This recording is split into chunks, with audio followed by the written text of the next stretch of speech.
Hey, good evening, everyone. John Henry Soto here. Welcome to JHS Interviews. Tonight, I have entrepreneur and business owner Rafferty Pendery is going to be on the show. I'm so excited to talk to him because he's incredible. I read his bio and I was like, wait, what? I was just blown away. And I think he's going to provide so much value. I know he's going to provide a lot of value to all of you. So please, ladies and gentlemen, welcome to JHS Interviews, Rafferty Pendery. And the crowd goes There wild. you go. Thank you. How are you? Good, man. I'm glad to be here with you, and yeah, it's gonna be fun. Yeah, this is so awesome. I appreciate it. I was reading your bio, and it said you started your first business at the age of 11. And now, was that like a lemonade stand, or was that, or were you T-shirt really company. t-shirt company? Yeah, Damn, that's yeah. So serious. yeah, I didn't have a. I grew up with a very loving and caring family, but I didn't have like some like rich blah blah whatever. So there's this other kid in school, and we were really into skateboarding at the time, all of us, right? Right. And so he did have a family that had lots more means than I did, and he went and started a skateboard clothing company, and I was like, man, I want to do that. And but he had a little more resources than I did, so I had to get crafty with it. I basically found a cartoonist.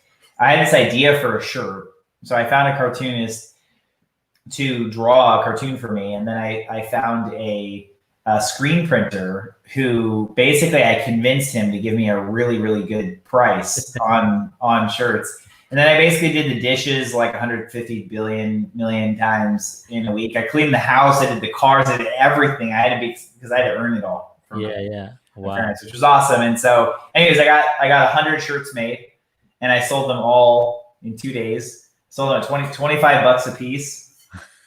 And so I, had my first 2,500 bucks, and I didn't know the whole like use that money to make more money part quite yet. So I probably blew it all on skateboards and candy. I do remember for sure the new skateboard that I got. Yeah. But yeah, that was my first go at it. That's awesome. Do you think that actually was one of the first things that you realized, it started you on that entrepreneurial mindset? I mean, obviously it did, but at what point after that did you realize I can do this at huge scale? Yeah, I think for me it was always there. And then you start going along in life, and then I went to school. I finished high school pretty early. I did some college level business training. I never went to college. I just did some more like higher level training. And then basically by the time I was old enough to work, I really started, diving in and working. And then shortly after kind of started building a company on the side, which then became the full on thing. And Yeah, there you go. yeah. So when you go out, because I know you do a lot of public speaking and Yeah. do you call it, because I know this is a term that I know people sometimes like cringe a little bit, motivational speaker, because that was something that I remember in the 80s, that was in the 90s. Is that part of it, or are you really more strategically, there to show more strategic ways of actually getting something done and expanding a business? Yeah, so I take a pretty practical approach, but I'll tell you, motivational speaking, I believe that motivation is part of speaking. And see, the reason why I believe that people are really good at motivational speaking is because they resonate with the person. They connect with the person they're talking to. So I think that the motivational side is great. If you come in straight tactical, straight strategy, that won't connect with as many people. The message won't get there. So when I tell somebody, when I started the companies I have today, when I started with, one company and I was trying to build it up and I got to working 20 hours a day and I was broke and made no money and, all of that. And then basically went from that to several companies that run, we've hitting 500 or hitting 5,000 multiple times, blah, blah, blah, and have, several of them. I mean, one of them has hit that. Yeah. And you start to see like that kind of thing, somebody goes, well, that's what I want. And that makes sense, right? And then, but I believe if you do motivation without any substance, then it's like a hoorah rah. It's like you could, right. It's fine, it's nice, but I like to balance both, I guess. Yeah, I mean, I think that that's one of the things that has happened in the last probably 15 years, where a lot of motivation, everyone just thought, hey, I got a great story, and it's true, you do have a great story, and you could motivate someone, but to go out and like sell a thing, that's always been like a little bit of a tricky thing. People do fall for it a lot. Do you on the circuit?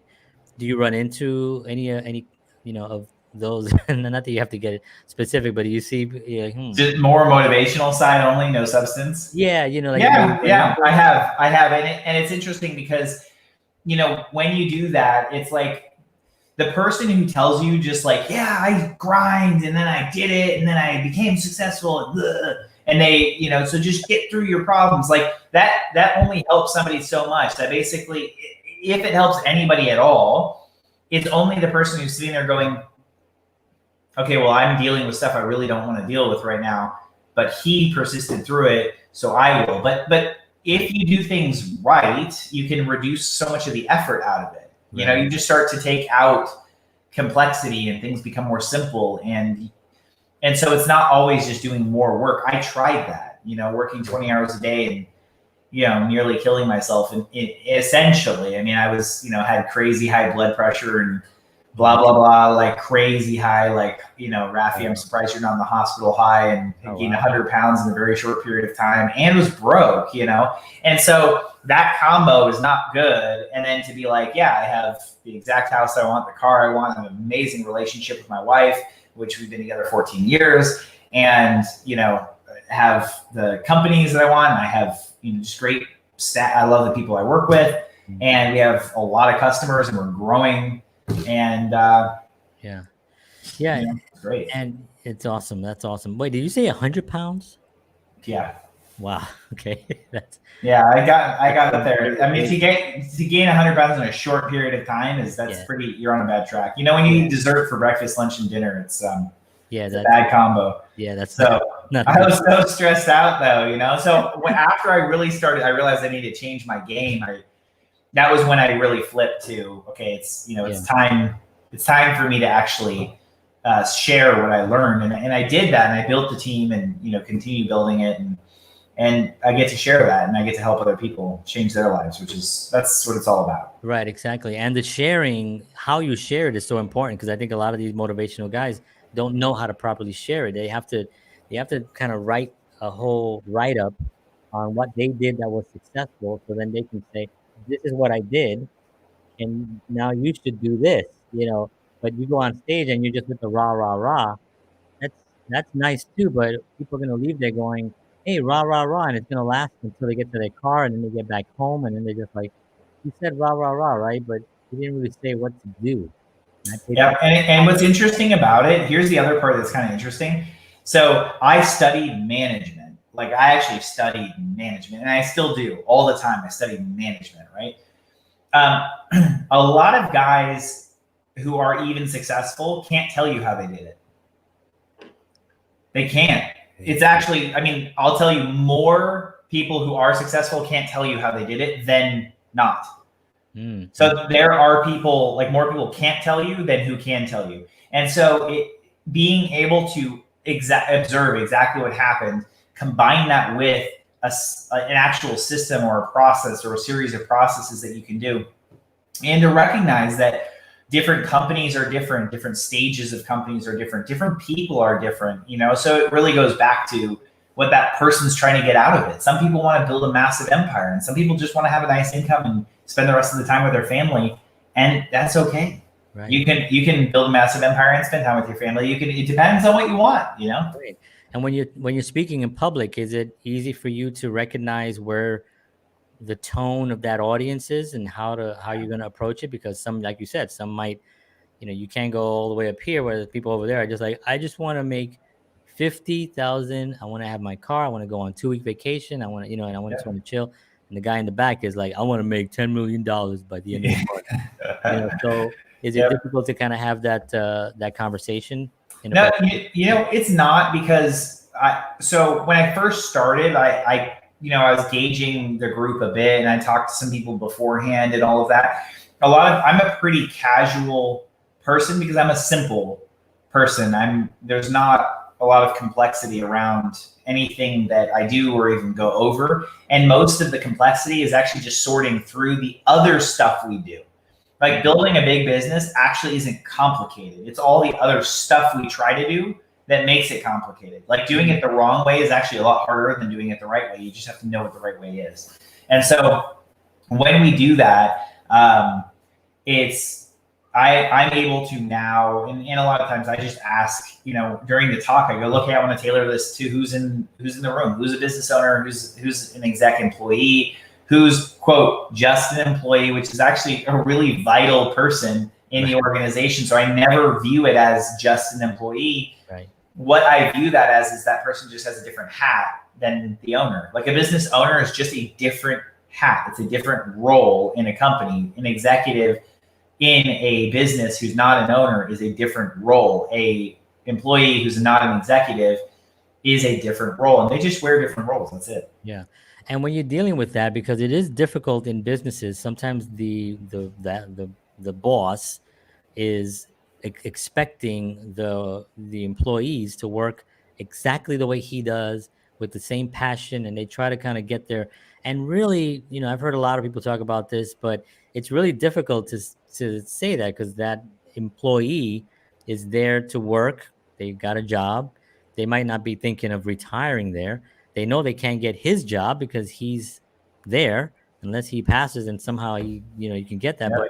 But so when you're teaching, not teaching, but when you're giving a talk to like executives, right? Yep. What's one of the things that you teach them about working with their staff? Yeah, I'd say the first thing is that there are a lot of people who just hire whoever wants a job. Right. I really focus on hiring somebody who wants to do what we need and want done every day. So if they can wake up every day pumped about what they do, that goes a really long way in people wanting to be there a long time.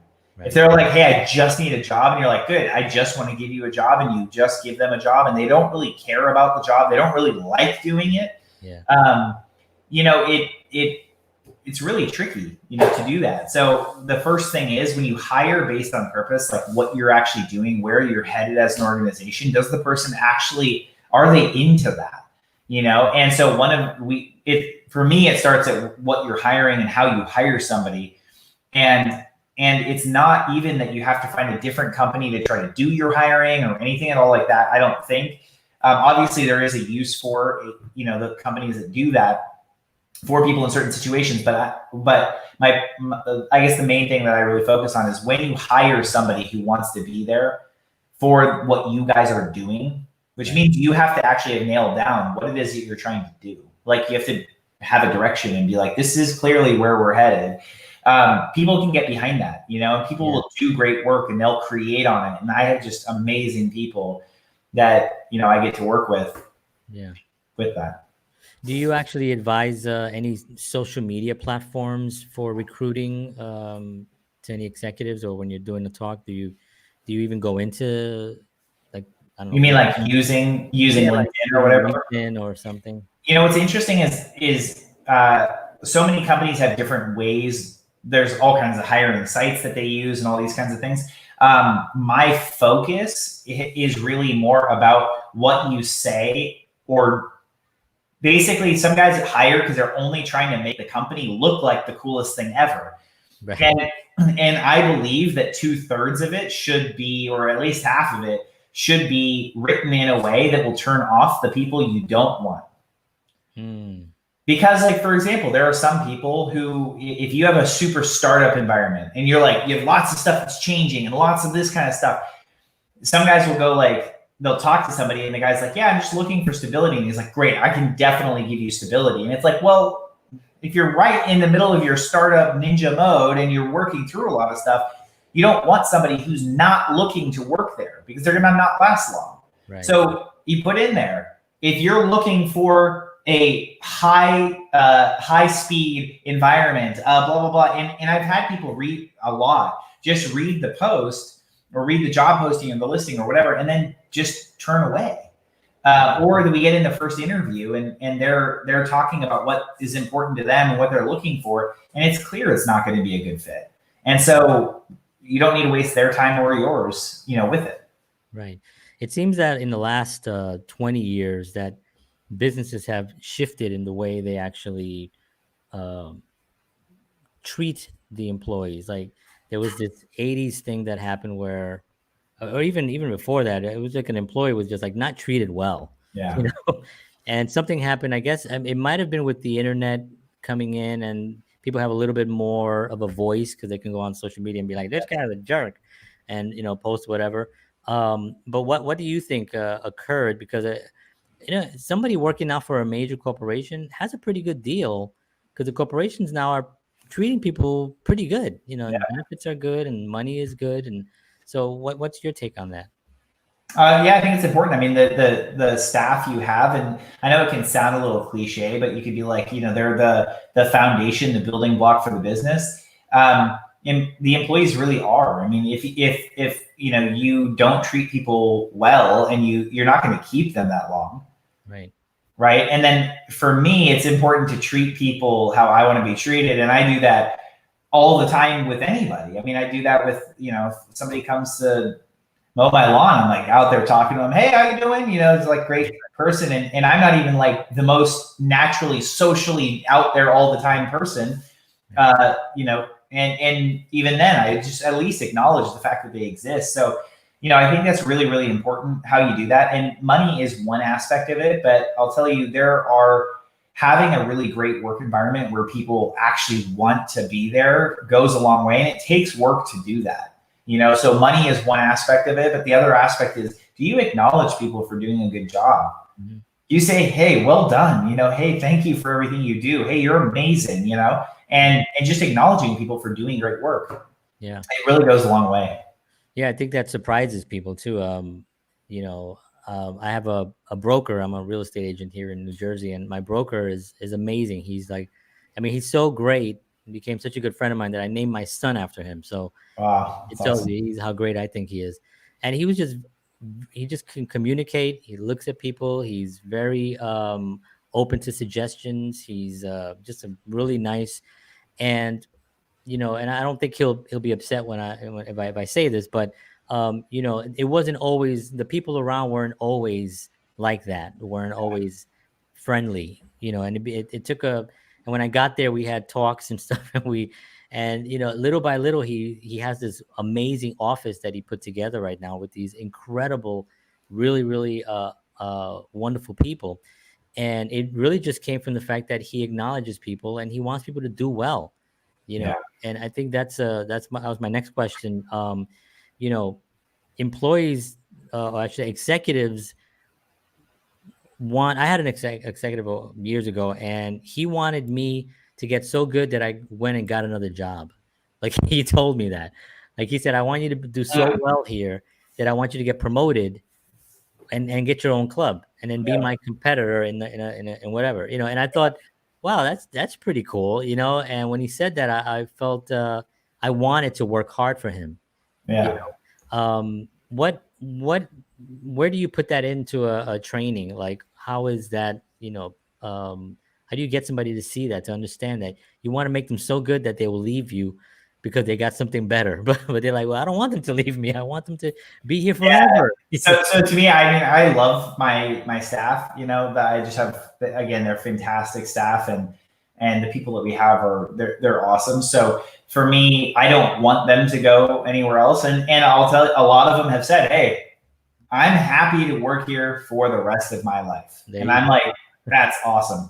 So to me, what I want to do though, is always give them an opportunity to advance, to continue their education, continue getting, just better at things. And I think if you're growing as an organization, there is opportunity to move up.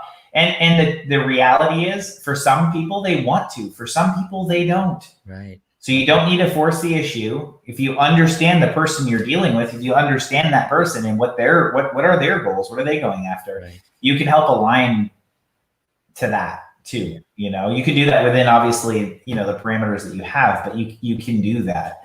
I'm not looking for another me. And so part of the thing is that when I hire people, I'm not looking for another person who's trying to do my job necessarily, unless I'm trying to replace one of my hats, and at this point I've moved up where I really have just the hats that I really love. And, we hire new people to help fill different parts, but as you expand, there's usually more opportunity. I've had people also move from one side of the organization to another. So it's not even just an up and down. Right. Sometimes they actually wanted to experience a totally different type of work. And so, great. So we moved them into a different area. So yeah.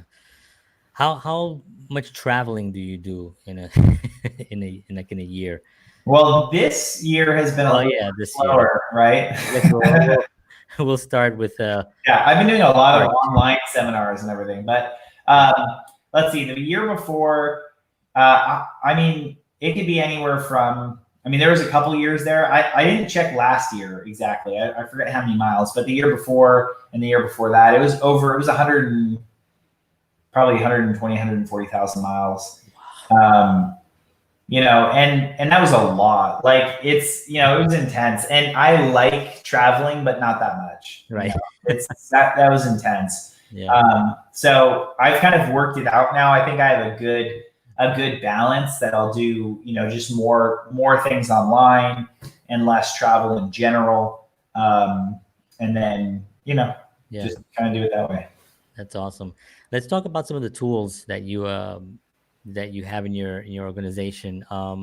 When you hire someone, do they just simply, okay, well, there's your desk, there's the computer, if you need anything, here's my beeper or whatever. Yes. Yeah, here's my beeper number. Yeah. No, I remember beepers. Yeah.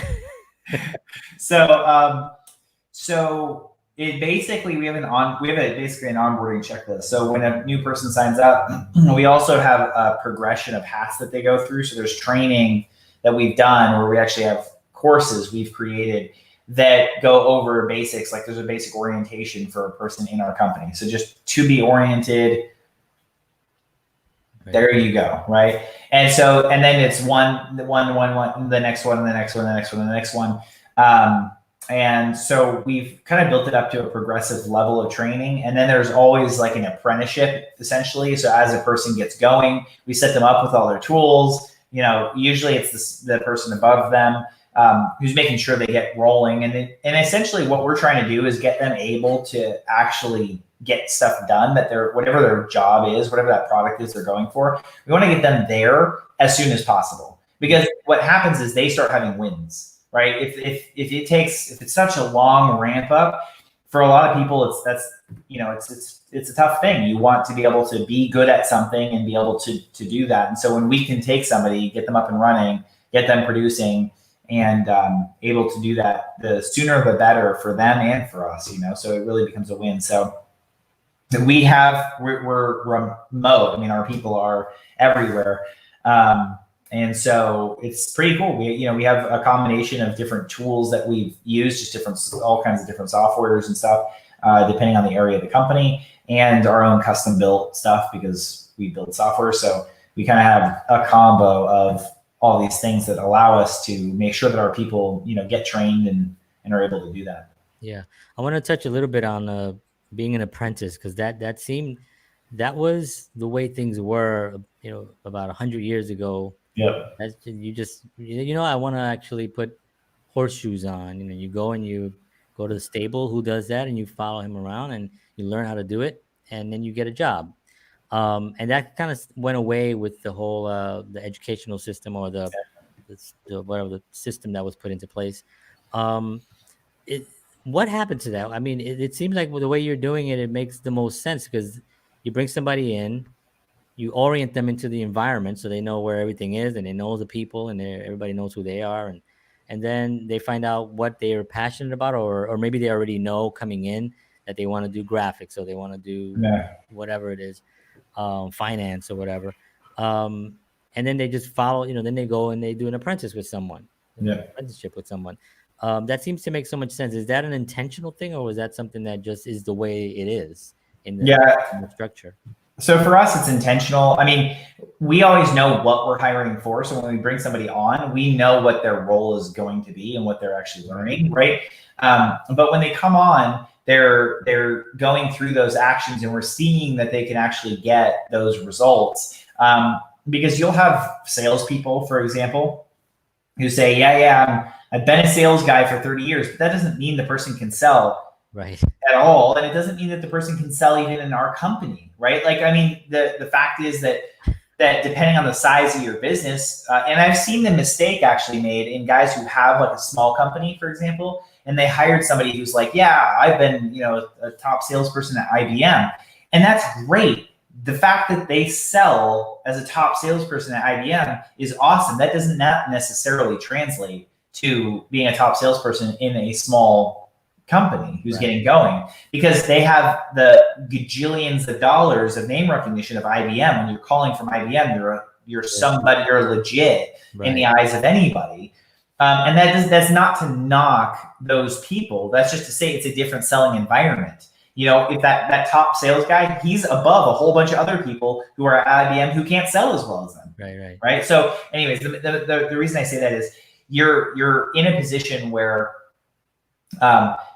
just because somebody has done something in the past at a different place doesn't mean that they are able to actually do it now for you. So no matter who it is, we basically bring them on, you get them to start produce and see, can they do it? And people who knock it out of the park are with us for a very long time. And sure, from time to time something changes for them and they want to go off, but it's we have a really good group of people who are just able to do a good job on their jobs. Yeah, I had a customer service guy. I was in the health club industry for a long time, and he came to do customer service training. He had 30 years in customer. He was a nice guy, but he came in and he was like, for 30 years I was doing customer service, and so one of the people in the audience was like, what do you do when someone, because we had a lot of members come in that were upset about stuff, and that was like what we dealt with. And he's like, what do you do when somebody comes in? Well, the first thing I do is I tell them, calm down. We all looked at each other like, this is New York City. Are you insane? You don't tell somebody to calm down. Basically, everybody in that audience checked out as soon as everyone checked out. Everyone, exactly. There was a 2-day thing. I only went 1 day. I was like, I ain't going back there again. The guy's gonna get us killed.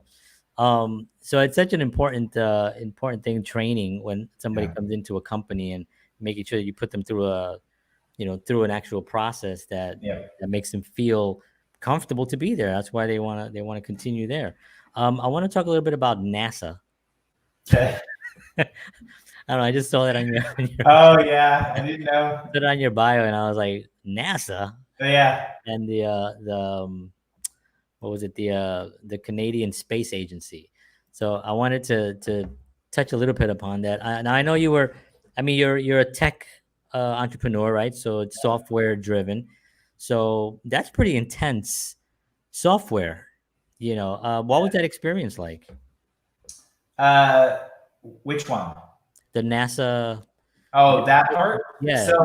So I actually got that. It was so wild. I wanted to be a member of the Explorers Club.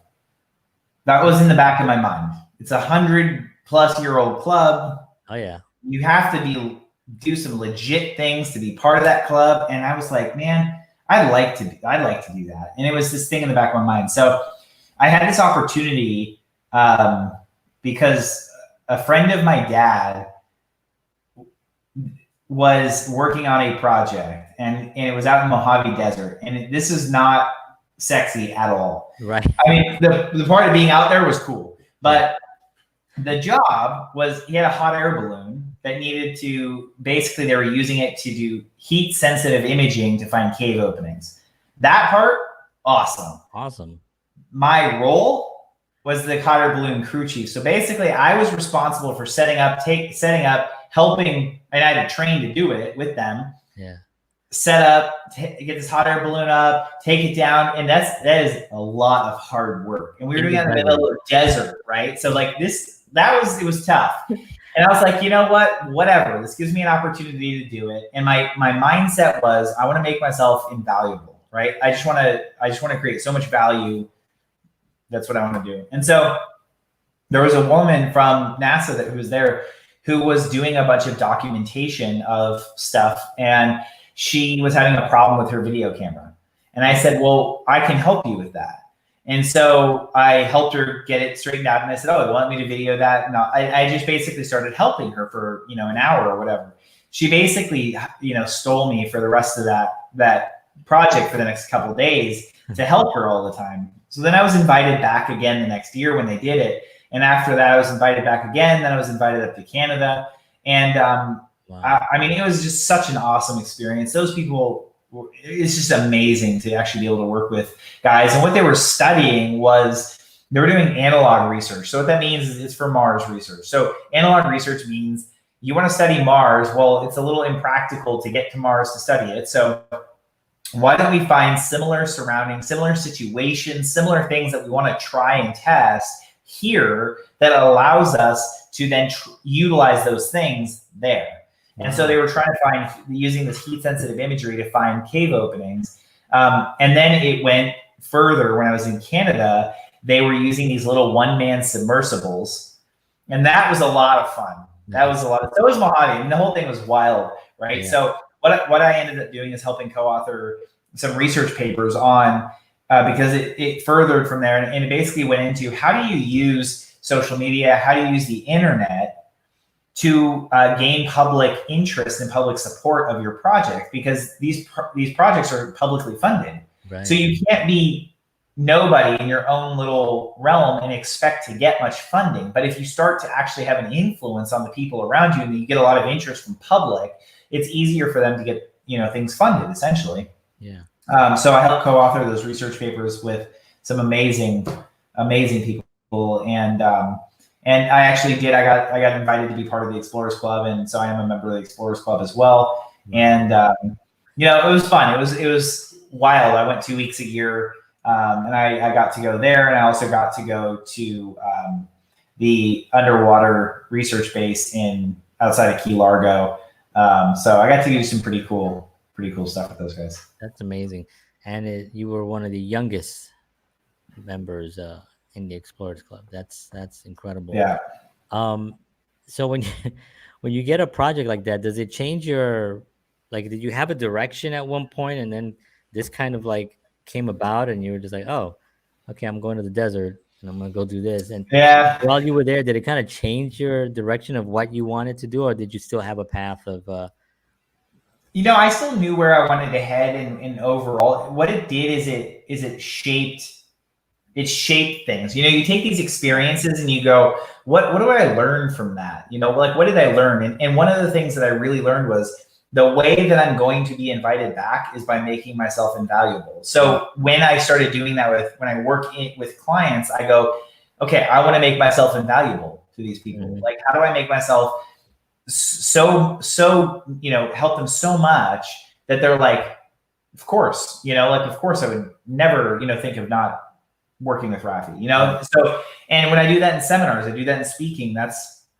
my focus is, how do I provide so much value to somebody? And when you go on that mindset, the opportunities follow really, really well, So I've been very fortunate in that. And that also, that was also kind of just in my upbringing.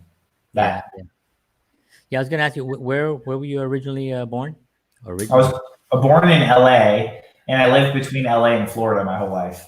And, been back in Florida for a while now. Yeah. And you're in Florida now?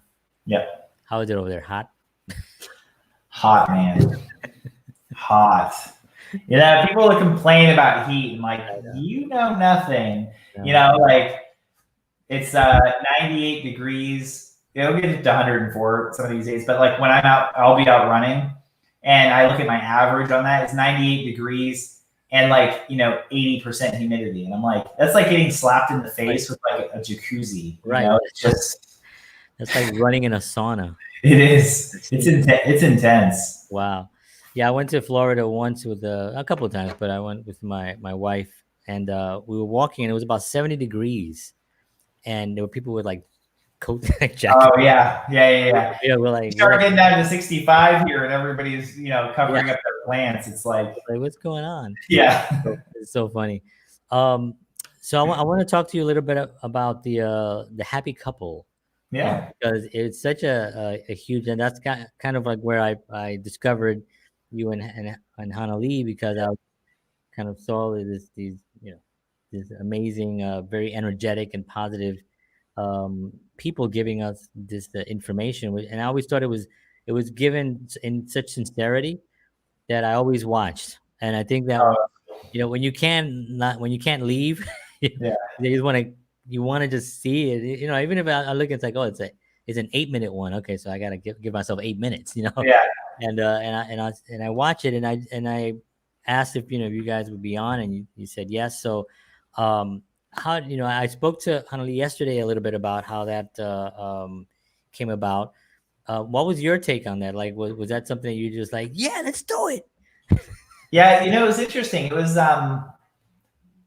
was just an area that we've been asked about a lot, and it's something that when somebody doesn't have a happy relationship, I've seen a lot of really capable, able people, have situations in life that just weren't great. They were effective. A lot of situations they had things they just weren't happy about, and it was tied to that relationship, and I also had my own, failures and losses and things like that in the past on it.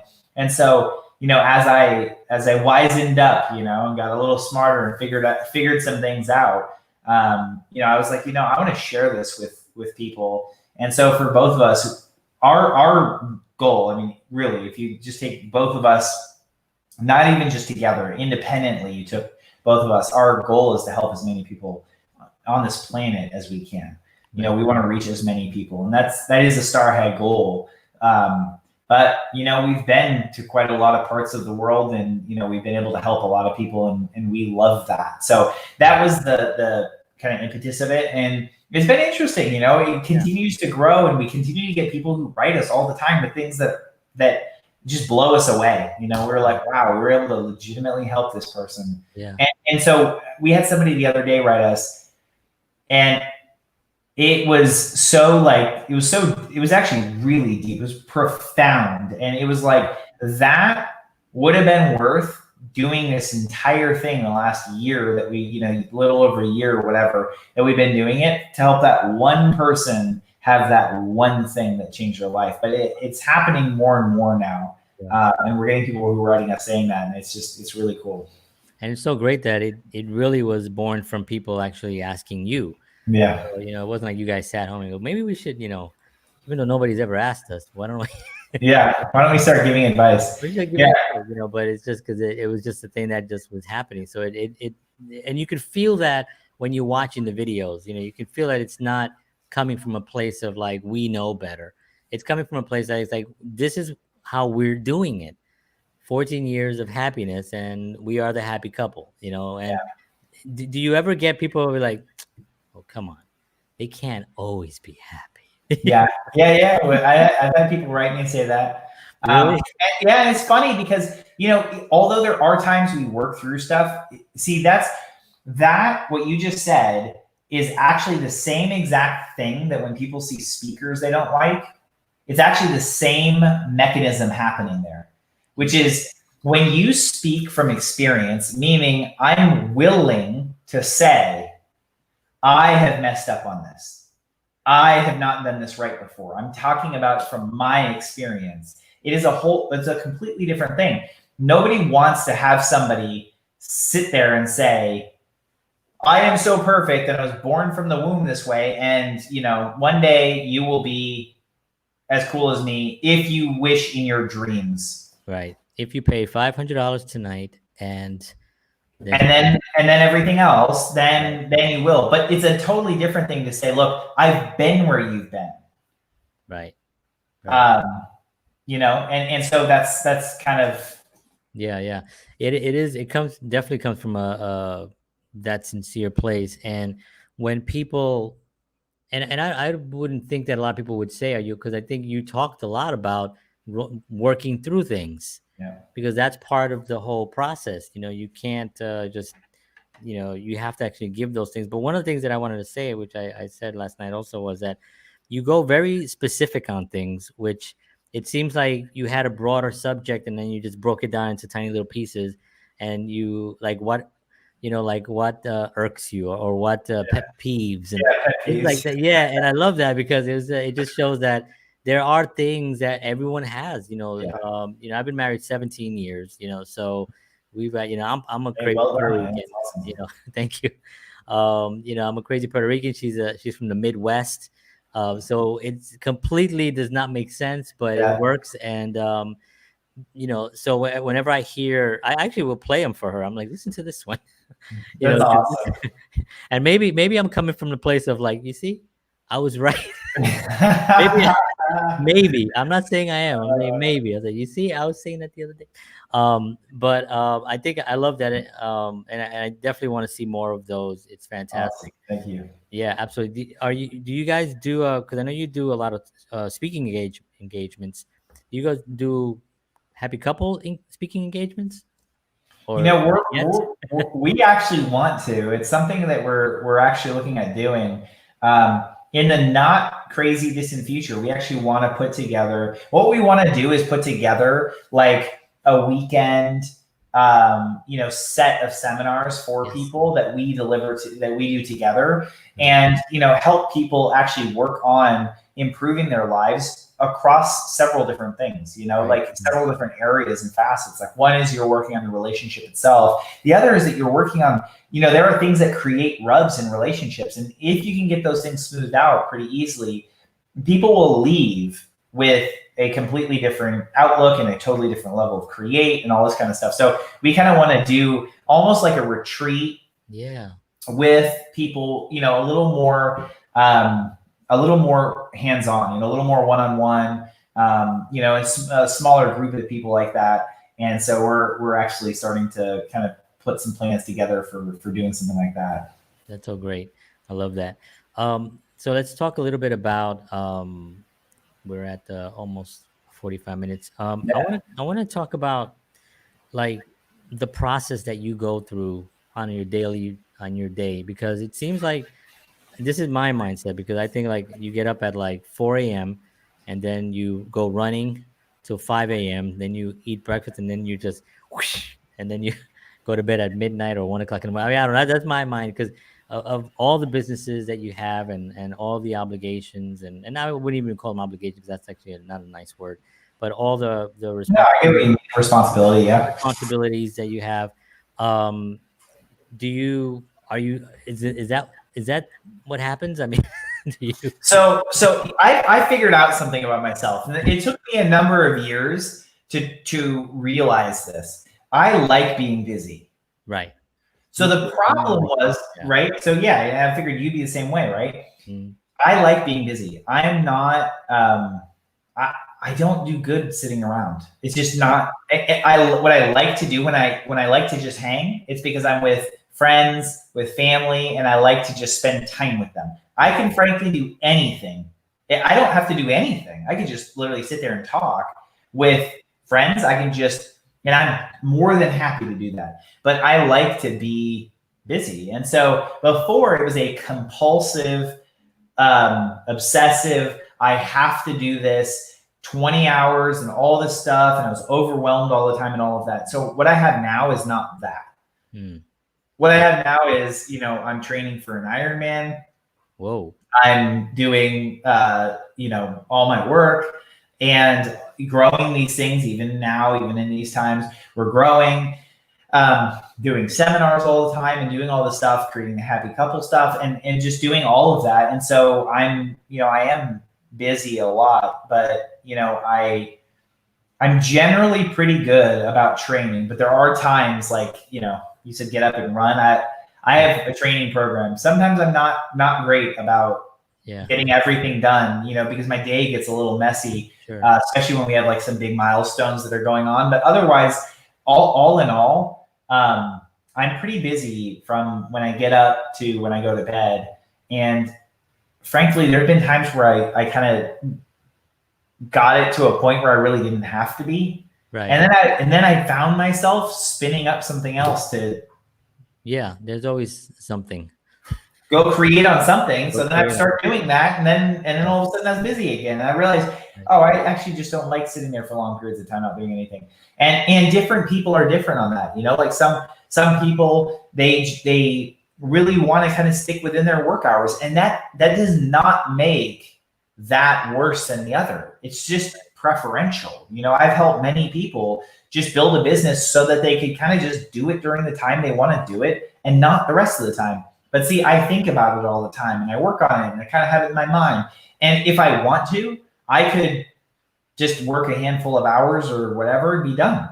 Right. And it's just, I just like doing what I do. So yeah, I was gonna say, I think that's really the bottom line is like you love doing what you do. And also, you know, I can't remember who it was, but it was on an interview where somebody said, you know, instead of having someone else give you problems, you give yourself your own problems. You know, give yourself your own challenges, your own milestones, and then you have something to shoot for rather than have to do that thing for that other, you know, for something else.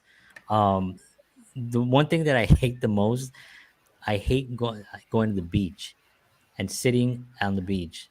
I see people going and they just sit on a chair at the beach and sit there.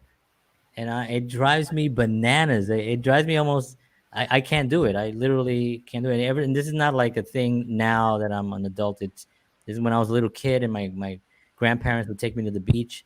And I'm thinking to myself, oh my God, I've got to sit there and do nothing. I could be home playing guitar. I could be watching TV or anything other than being sitting here. So yeah, I find it very difficult to not, because I don't think in the beach you're doing anything. Maybe some people think that's wrong. Some people are just getting a tan, you know. But don't you think that might have something to do with the fact that you're Puerto Rican? So you're probably naturally more tan than some people. Some people got to work to catch up with you. I guess that, you know what? I never looked at it that way. They're working. Well, you have it made. You have it all easy. It just came to me. I was born this way. I was lucky. But I tell you, it's one of those things that I cannot do. But I do like hanging out with friends. I've always enjoyed that. And that's something that, especially good friends, obviously, you know, that's always been a blessing. So I want to kind of wrap up a little bit on like what you're currently working on, and you know, any last motivational thoughts for us. Yeah, sure. During now, because I think now people are just in such different mindset. So much has happened, and so much is happening, and so much is going to happen. I think it's important to talk about that, actually, and I'm glad you brought that up, because you know, when all of this stuff and the coronavirus, blah, blah, started happening, you know, I looked at that and I was like, it sucks what, you know, is happening, but there's two ways we can go with this. Right. I can get smaller and contract and run in fear mode, or I can get bigger and expand. Right. And I decided to go the route of getting bigger. Mm-hmm. I decided that I was going to take that opportunity and do that. And what's interesting is, you know, for some people, the thing that I like to remind people of is everybody has skill sets that somebody else values. Everybody has some way they can offer help that people are willing to exchange money for, right? So when we do that, I think it's really important that we look for ways that we can expand in these situations, because in tough times, you can forge just an amazing base and path and foundation and all of this to get where you want to go. And, you know, in 2007, 2008, 2009, all this stuff, I had guys asking me, hey, are we going to be okay? And I said, yeah, why not? We grew like 50% at least those years. And, you know, and then now we're growing to a whole new level again. And, you know, part of that is there are other people. One thing I think is really important to keep in mind, there are other people. Like, let's say you own a business, right? If you're a business owner and there are so many people getting creative about how they can do business right now, right? But realize if you're sitting there going, how am I supposed to solve this? So are other people. So are your competitors. And so the thing that I like to remind people is they are also sitting there going, oh, maybe I need to buy into the fact that I have to get smaller. I have to contract. I have to, because what happens in the world is what happens in the world. How we act or how we decide to take it on, that's on us. Right. Right. So what I decided to do was expand. And I decided that no matter what, I was going to figure out how to do that. And we've had, I mean, just amazing stuff happening. We've had, right, we had new stuff launch and expand. We've had, it's just, and it's, we have some new things coming in the next 2 months, or next month to 2 months, that will take things up to a whole new level again, which we've already seen big growth in the last handful of months. And we're going to see it all over again. And part of that is because there are competitors of ours who are sitting there going to agreement that everything is over in the world. Right. And we just didn't agree with that. So you do have to increase the amount of reaching out you're doing. You do have to increase the number of people you're contacting, but there is always a way to expand. And the other part that I like to remind people is, look, money flows. So when a bunch of people are losing money, somebody's making money. And I would just look to be on the end of somebody who's making money, during those times. So, and just help as many people as possible. So it's, that's kind of really that's what I focused on there. Yeah. And the, man, that's so spot on. That's so awesome. The contracting part, I remember when this whole thing went down, I was like, what can I do? Cause I had a video company. It was basically a storage facility at this point. So I had moved everything out, I left the space, brought everything home. I said, well, I'm going to start calling people. That's what I first started doing. I'm just going to start calling all my friends and people that I know and just have a conversation with them. And I had such great conversations that I thought, well, this would be great if it was a podcast. And then I said, you know what, maybe what I'll do is I'll do a video show, and now I'm 71 shows into this series, and I did some other stuff as well. And that's what I decided to do. I said, and it's been incredible. I've met such amazing people. And it's been a blessing, just, so yeah, you're right. You have an awesome show, by the way. I've seen a number of them. Obviously, we were on it before. Yeah, thank you. You do good work, and you're great at talking with people and getting kind of the story out of them because you can see the genuine interest. So I always know that you're going to, for everybody watching, you're going to learn something every time John does one of these. So I appreciate that. Thank you so much. I appreciate that. And that I learned also, it was in the beginning. It was one of those things where I learned the arc of a conversation, and I learned, okay, this is where we're talking about some really meaty stuff, and now we're having fun. And it's just an awesome experience for me to do this. And my wife started an online art. She's an artist, an amazing painter. She does fluid art and abstracts. Started a online business, and we launched literally like 4 or 5 days ago. We launched her site, and she's been working on it nonstop. So we were like, this is not going to. This is an opportunity. Yeah, it really is. Yeah, and it depends on how you look at it. Like it's not like I didn't face my fair share of problems and challenges. I'm not saying like, oh yeah, whatever. But it's like you're going to decide what the outcome is going to be, like what you're willing to accept, and you shifted gears in a way that I believe I have no doubt in my mind that you will be massively successful with everything that you're doing because you're providing real value to people. Thank you. Awesome. I appreciate that. I mean, when I was in the U-Haul truck coming home, it's like, that's a little tough. That was rough. But then I remember setting everything up here, and I was like, this is actually better. Yeah. This is way better. Okay. My family's here, my kitchen, my refrigerator, my coffee, all my stuff is right here. So this was like such an amazing thing. But you're right. It's how you look at it. And I think that's everything, everything of how you look at it, so I want to thank you for being on. I also wanted to just briefly just ask about the software. Yeah. Now I know there's different that you have stuff coming out. I know that some of it is still, you're still kind of building on it. Obviously, I think you always continue to improve on all these things. But I'm on the software. I got it maybe like, I don't know, a month ago maybe. And it is incredible, and I'm still kind of. So you're on the more private. You're on the one that guys who, if you come through certain associations or whatever, you're gonna get yours, right? And then we have a public version. Essentially, what it is business process software. So it helps people be able to take the things that work successfully in their businesses and be able to translate that into something that you can teach somebody else. Because the reality is, when you're an owner, when you're an executive, what you're doing is figuring out how something works, you're getting it worked out, and then you are turning that over to somebody else and you're getting them to do it and being able to see that they can do it. But there's a lot of things that people miss in doing that. And so having an actual org board where you have your structure of the organization and you have graphs that can measure production and statistics, and where you can actually keep all of these things in one place. It's remarkable. Thank you. It really is remarkable. I mean, I have no idea how you did it. I have